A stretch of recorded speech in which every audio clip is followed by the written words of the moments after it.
샬롬! 여러분, 출애굽기 15장에 보면 이스라엘 백성들이 이제 출애굽 할 때 이제 홍해 바다를 이렇게 건너고 그 과정에서 이집트의 군대가 다 수장되고 뭐 이런 걸 보면서 막 모세가 노래하고 미리암이 노래하고 백성들이 춤을 추고 찬양하며 하나님께 감사하는 뭐 그런 장면이 출애굽기 15장에 나옵니다. 이것은요 상식선에서의 감사죠. 당연히 하나님이 이스라엘 백성들을 애굽에서 건져내시고 그 홍해 바다를 건너시고 그리고 그들을 건너게 하신 후에 그들을 핍박했던 그 이집트의 군대가 수장되게 하시고 그거를 눈으로 보게 하시고 그들의 목숨을 살려주셨으니 당연히 하나님을 찬양하고 춤추고 노래하고 감사하겠죠. 우리 한국교회가 7, 80년대를 거치면서 하나님을 그렇게 만났습니다. 경제적인 그 부흥과 맞물려서 교회가 함께 부흥하고 너무 자연스럽게 하나님을 찬양하고 예배하고 부흥하고 이게 있었어요. 하지만 그때의 부흥, 그때의 찬양, 그때의 예배는 어떤 의미에서 상식 수준에서의 예배였고 찬양이었습니다. 왜냐하면 하나님이 잘되게 해주시니까. 아니 어떤 신도 잘되게 해주면 당연히 찬양하고 당연히 예배하고 헌금하고 해야 되지 않겠습니까? 뭔가 그 수준에서 하나님이 그들을 만나주셨단 말이에요. 처음 예수 믿을 때 하나님 그렇게 만나주시는 경우가 많아요. 그가 이해할 수 있는 수준에서 축복을 주십니다. 그가 이해할 수 있고 그가 원하는 것을 그에게 응답해 주심으로 그에게 그의 수준에 맞는 복을 주심으로 그가 하나님을 찬양하고 예배하고 신앙이 처음에 생기고 자라고 뭐 이런 복을 하나님 허락하셔요. 하지만 바로 그 사건에 이어서 어떤 일이 나오냐면 그렇게 출애굽을 하고 얼마 지나지 않은 것 같은데 여기에 보면 출애굽기 15장 22절 모세가 홍해에서 이스라엘을 인도하며 그들이 나와서 수르 광야로 들어가서 거기서 사흘길을 걸었으나 물을 얻지 못하고 하루 이틀 4일이 아니에요. 사흘 딱 3일이에요. 딱 3일 그 감사가 딱 3일 갔어요. 딱 3일 그리고 나서 목이 마른 사건이 생깁니다. 광야니까 얼마나 뭐 하루만 목말라도 막 미칠 것 같을 수 있겠죠. 그리고 그들이 뭐 싸운 것도 이제 3일쯤이 되니까 이제 물도 아마 떨어지고 이랬던 것 같아요. 그런 와중에 그들이 우물을 발견하는 사건이 생깁니다. 얼마나 감사하겠어요? 우와 우물이다! 그리고 달려갔는데 너도 나도 먹겠다고 물을 떴는데 마라 라는 것이었어요. 그런데 그 물이 어떤 물이었어요? 쓴 물이었어요. 쓰다는 게 어떤 것인지는 정확히 모르겠지만 아마 바닷물이 유입돼서 이렇게 이렇게 짠맛을 내지 않았을까 하는 생각이 그걸 쓰다고 표현하지 않았을까 하는 생각이 들어요. 어쨌든 마시지 못할 물을 마시고 그들이 퇴퇴퇴 우액 우액 이렇게 하면서 못 먹는 물이라는 것을 알고 그들이 어떻게 하냐면 백성이 모세에게 원망하여 딱 3일 만에 찬양이 원망으로 바뀝니다. 여러분 이것이 우리의 수준이란 말이에요. 우리가 지금 그 7, 80년대를 거쳐서 이제 2000년대 이제 2020년이 됐는데 각종 IMF를 거치고 경제 어려움을 불황을 거치고 이제 이 코로나로 인한 어려움이 찾아왔습니다. 쓴 물을 만난 거예요. 과연 우리가 하나님을 제대로 예배하고 있는가? 찬양하고 있는가? 우리가 하나님을 향해서 지금 원망하고 있지는 않은가? 누구도 입으로 말로 원망하기는 쉽지 않을 거예요. 하지만 속으로, 문제는 속으로. 근데 이 속으로도 길어져서 이제는 하나님을 입술로 원망하는 시점이 오지 않았는가 싶습니다. 추석이라는 게 뭐냐면 추수할 때잖아요. 추석은 감사하는 시기인데 그 추석에 추수를 많이 했으면 감사가 자연스러운데 추석이 됐는데도 무언가 그 추수한 것이 없고 태풍에 날아가고 코로나에 날아가고 무언가 이 궁핍함 속에서 과연 그 추석에 감사를 할 수 있는가? 아마 그것이 시험받는 때가 이 추석이 아닌가 생각이 듭니다. 이 추석, 뭘 추수한 게 있다고 우리가 이 코로나 전쟁통에 감사할 수 있겠는가? 그것이 무슨 조상이든 그것이 무슨 하나님이건 참 감사가 시험받는 날입니다. 우리는 지금 마라에 이른 거예요. 그때 어떻게 왜 마라요? 계속 그냥 그 찬양이 유지되게 하면 안 돼요? 그런데요, 상식선에서 하나님이 그들의 기도에 응답하고 그들을 잘되게 해주셔서 하나님이 찬양 받으신다? 그것으로 이렇게 하나님에게 다가갈 수 있는 수준이요, 거기서 이렇게 딱 멈춰요. 여러분, 잘 돼서 하나님을 찬양하고 예배하고 헌금하고 봉사하고 충성하는 것으로 하나님께 더 이상 다가가지 못합니다. 예. 아무리 열심히 해도 이 단계라는 걸 넘어설 수가 없어요. 단계, 이 유리벽을 깨트리고 단계를 넘어서서 하나님에게 한 걸음 가기 위해서는요, 반드시 제사라는 게 필요해요. 제물이 죽어야 된단 말이에요. 내가 예수님과 함께 죽고 상식을 넘어서는 그 선택, 그 행동, 그것이 있어야만 이 수준을 넘어설 수 있어요. 그러나 대부분 사람들은 이 유리벽에 부딪혀서 당연한 상식적인 반응이 생겨요. 원망이라는 거예요. 원망. 하나님 왜요?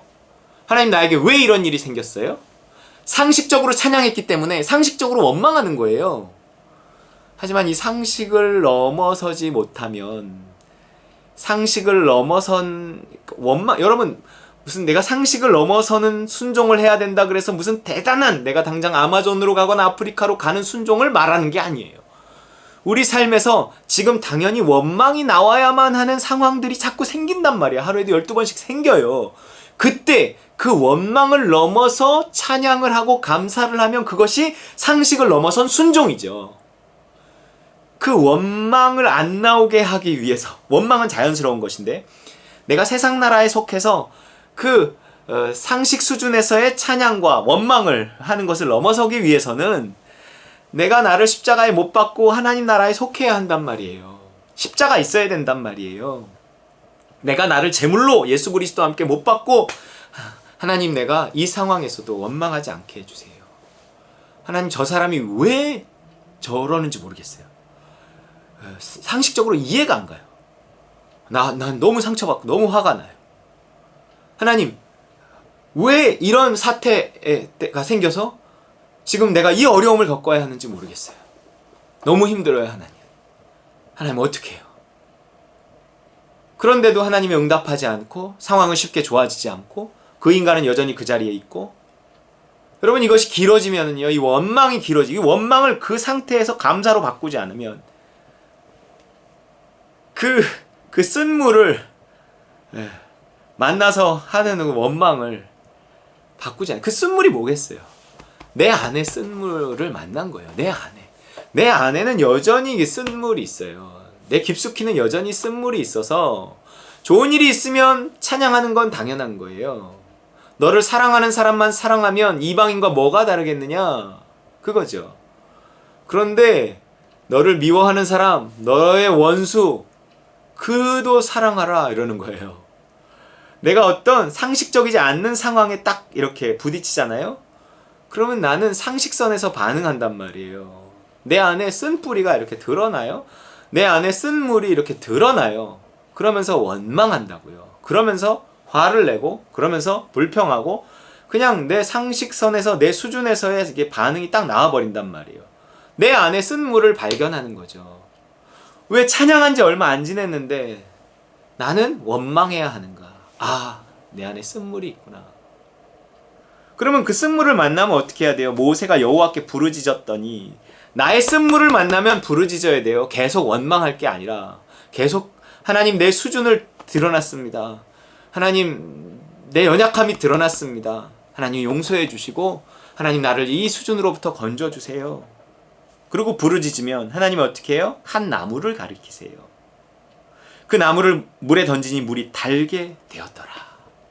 무슨 얘기인지 아시죠? 그 나무가 뭐겠어요?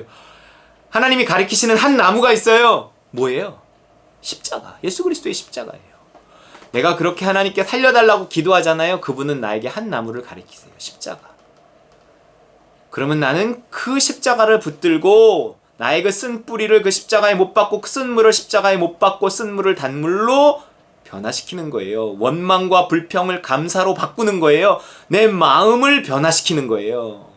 그 환경을 변화시켜달라고 아무리 기도해도 하나님의 응답은 손가락, 십자가를 가리키는 거예요. 그리고 내가 그 상황의 십자가를 만나고 십자가를 붙들고 십자가를 부여잡고 나를 십자가에 못 박으며 부르짖을 때 하나님 그 쓴물을 단물로 바꿔주셔서 상황은 바뀐 게 없는데 내 원망이 찬송으로 바뀔 때, 코로나는 바뀐 게 없는데, 내 이 경제적인 위기는 바뀐 게 없는데, 내가 여러모로 어려운 건 바뀐 게 없는데, 내가 이 추석 하나님께 감사할 게 하나도 없는데, 그럼에도 불구하고 내가 기도하고 주께서 가르치시는 그 십자가, 그 나무를 붙잡고 그 나무를 나의 이 쓴 우물에 떨어뜨려서 감사로 바꾸는 그때 하나님은 비로소 나에게 27절 뭐예요? 엘림에 이르니 오아시스를 만나게 하시는 것입니다. 하나님의 나라를 만나게 하시는 거예요. 다음 이어지는 거예요. 여러분, 이 추석 정말 마라를 만난 것 같은 이때, 이 추석이 무슨 의미가 있겠습니까? 하지만 우리는 이때에도 다시 한번 감사함으로 쓴물을 단물로 바꾸는 그 기회를 삼음으로 하나님께서 우리에게 허락하시는 그 오아시스 만나는 저와 여러분 되시기를 주의 이름으로 축원합니다.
십자가